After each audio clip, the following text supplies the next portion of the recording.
basebo ne banyaba balungi abatulaba ndi musanyufu nnyo mbebaza musanyufu nnyo olunaku olwaleero okubeera nga ndi wano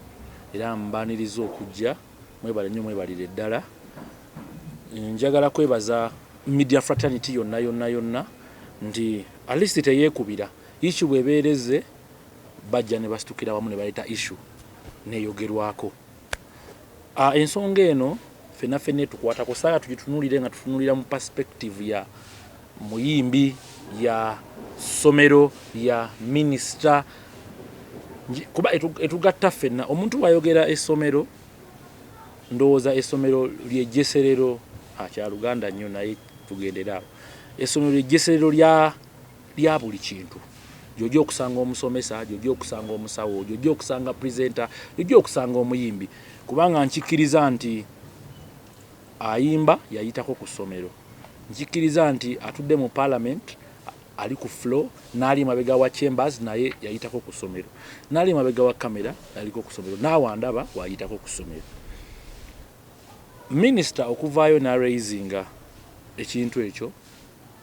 sijja kugamba mbuno minister kyeyakoze kikyamu kituufu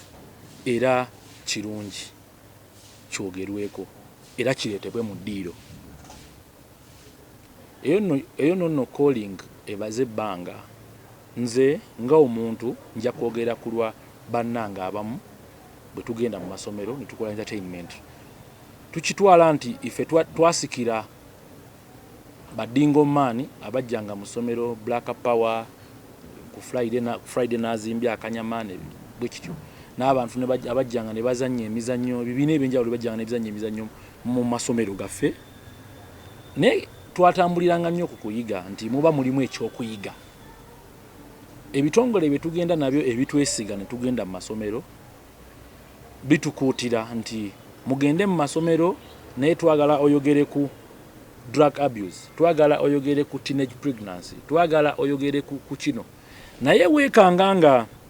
olumu omulamwa gubuze sijja gamba nti ngenda ku blaming ebitongole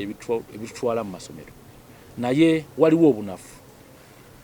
omanyi bw'obeera obooking omuntu okumutwala ku event yonna olina okusooka okumanya ani aliwa ajawa ali luddawa sisuubira nti oli bwampita okujja ku mbaga ye ngenda kujja nga mpise waggulu ku tent it is quite different katu wekanga waliwo ekitamala mu njuyi zonna muffe ne gavumenti yennyini nja kukigambiramu olw'ensonga gavumenti kalaba ate alina okuteekesa n'ebintu ebimu mu nkola waliwo emisomo egiba gyetaagisa nga bwe tugambamu tugenda kufuna emisomo gy'abannamawulire tufune emisomo gy'abannabyabufuzi mbadde njagala ne gavumenti etegekeyoko ku musomo gw'abantu abategeka ebivvulu nga si gwa kujja kuba blaminga nga gwa kubatangaaza ku mirimu egyo omuntu bw'aba agenda okutegeka omusomo oba ekivvulu mu ssomero amanye nti ekivvulu ky'omu kiba totally different ku kivvulu ekibeera mu bbaala ekivvulu ekyekinnansi kyanjawulo ku kivvulu ekibeera ku luguudo njagala tumanye ebintu ebyo naye weekanga nga abayimbi ojja kubanenya oba bayita teyina obanenye kitono kubanga promoters namugamba njagala vibe nti kikiriwo kireeta enduulu kati nga ajja kunoonya ekireeta enduulu ng'ekijja okuleeta enduulu kukuba 180 naye nga 180 agikubye mu bayizi ab'essomero weekange nga ne information eyamuweereddwa tagiyisizaawo olwa enduulu tubirabye ku bintu bingi nnyo so tulina okwekyekinga ngaffe abayimba olw'ensonga nti emikutu oba emiwaatwa mwe tukolera tukiraba nti giggaddwawo buli olukya gusalikako bw'okeera ku makya n'ogamba nti twagala concert zitegekebwa mu masomero olina abantu b'ofiiriza bayitirivu nnyo nze kennyini aperforminga cabinet ne team gye nnina emabega eorganizinga concert eyo n'omulama gwe njagala okuggusa ffenna oba otufiiriza tosooka bw'olaba issue eno ng'ezze bweti nga minisita kyova olaba nti nzize olw'ensonga nina ekirowoozo nti njagala kola compilation oba oli awo nkole kyembadde sikolangako nfune minisita tufunemu symposium ntuuleko naye mugaziyize obulambulukufu bw'ensonga eno. Ayinza okujja minisita ng'omuzadde na raisinga issue eyo naye nga ajja kukwata eky'omuntu omu akiblaming ku lw'abalala. Omanyi bagamba tosala gwa kawala tunalaba gwa kalenzi nti n'ekirala akanaakulyako amenvuko kasooka kukola ki kasooka kususa nga nako be kasusa. So badde njagala minisita tufunemu symposium naye oba oli awo ensonga eno ngimulambululire bulungi olw'ensonga nze mperforming okuva mu kindergarten mpaka ku institutions zonna era bandabe eyo naye sikolayo bye sitaza olw'ensonga nze mmanyi naye sijja gaba bannange nti tebamanyi bayinza okuba eyinza n'okuba nga promoter yamugambe gikube bw'otyo njagala vibe. So tulina okumanya bwe tuba tugenda wano tulina kuba tutya yo government eteekeddwa kukola ki ku issue eyo kubanga nzisubirangayo omusomesa akeera ku makya simulabangako nankubira essimu nangamba abadde njagala ojje okusomero lyange naye ku luno njagala ojje nga toyambadde simulabangayo taliyo. Lwaki abayimbi bettanidde nnyo ennaku zino genda mu masomero amasomero obudde buno ge galimu ku ssente oba essomero ne mu butale tugendayo lwa promotions and what naye ebivulu by'amasomero oba ebintu bino masomero byetaagisa abaana b'amasomero. Njagala kukugamba nti bwe tutunulira infotainment tutatunulira edutainment nze nina ekintu kyensobola okugamba omuyizi n'akiwulira ate n'akigraspinga bulungi n'akitegeera okusinga oba oli awo olumu n'omusomesa nti abayizi baneeno mu holiday jagala gaana bajja mu bivulu ne balaba abayimbi era batulabirako nti naffe bwe twali abayizi waliwo abayimbi abajjanga ne tubalabirako. So kati kirungi bwe nzija nze ne mugamba nti nze nogolaba nti nasoma era namaliriza kusoma nenkola bwenti ate wategedde gwenno olina n'omukisa waliwo TikTok waliwo nebiki naye ebintu bino bigenderere balancing ebintu bino kolabo ti nganze kennyini ze nkyogera omusomesa bw'anaakyogera omwana jagamba we musomesa wa lugezigezi omanyi ticha kabonge bwatyo ye wa lugezigezi yeyingiza mu bintu byaffe. So ne bwakiwulira nga kiva muggwe an icon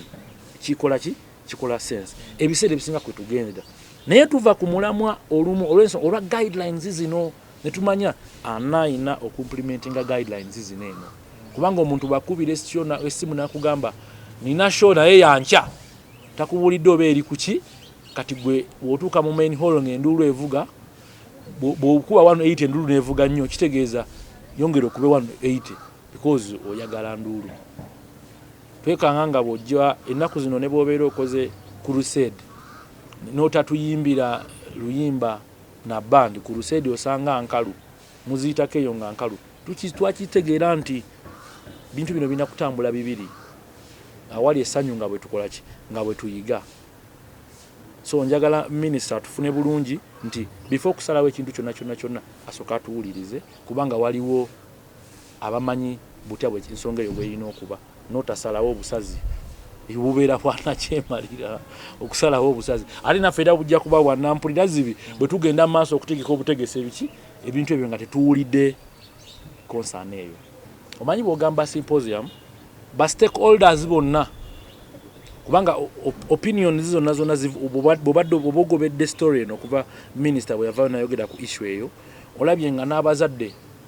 kubanga kati ofuna call ng'eva mu ssomero nga bakugamba mbadde njagala tu cancelling out event eri ebadde egenda okubaawo kubanga tumanyi kigenda mu maaso tebamanyi kigenda mu maaso. Kitegeeza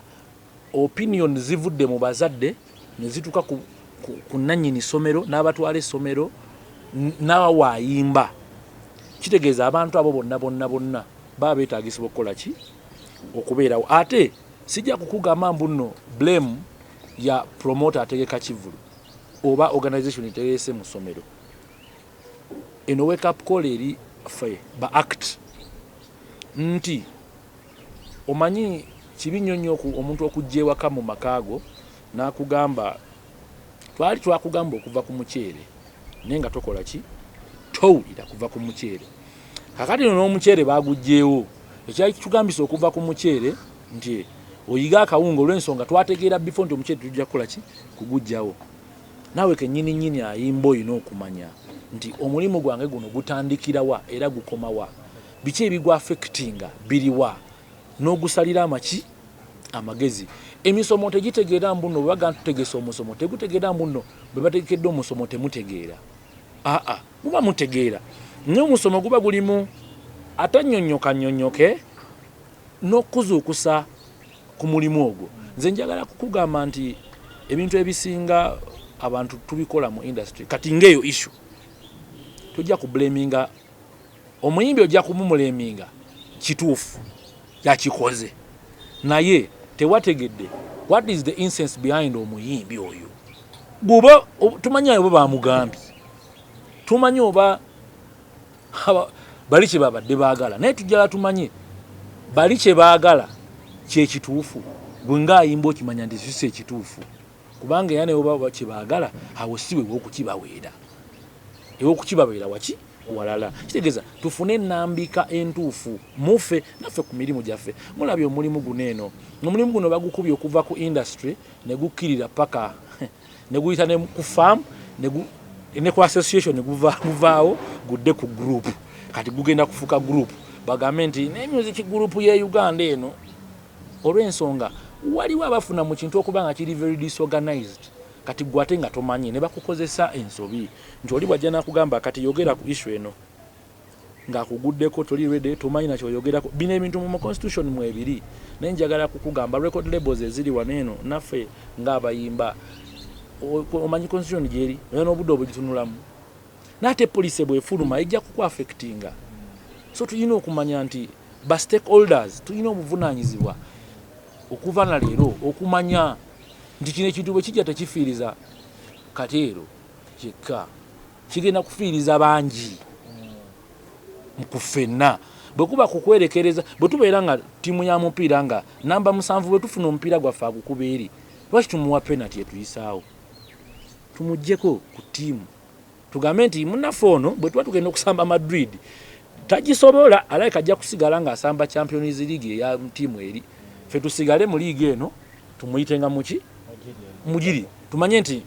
omugundi ono okusinziira ku style ye ne bwakola wano taqualify nga kuyimbawo. Tukimanye ekyo nti ye nze siqualify nga kuyimba mbaga, nze siqualify nga kuyimba mu church, nze siqualify nga kuyimba mu ssomero. Tutwala obuvunaanyizibwa obwo. Nawe essomero olina cross checking n'ogamba mbaleetaani, agenda kugamba ki, tunulidde mu ki, si not out of excitement nti gundi kubanga tigundi yakikuba nno ye yeetaaga wano kirabika. Waliwo obutakikuba we bwetaagira, waliwo ddire twetaaga okuwuliriza message,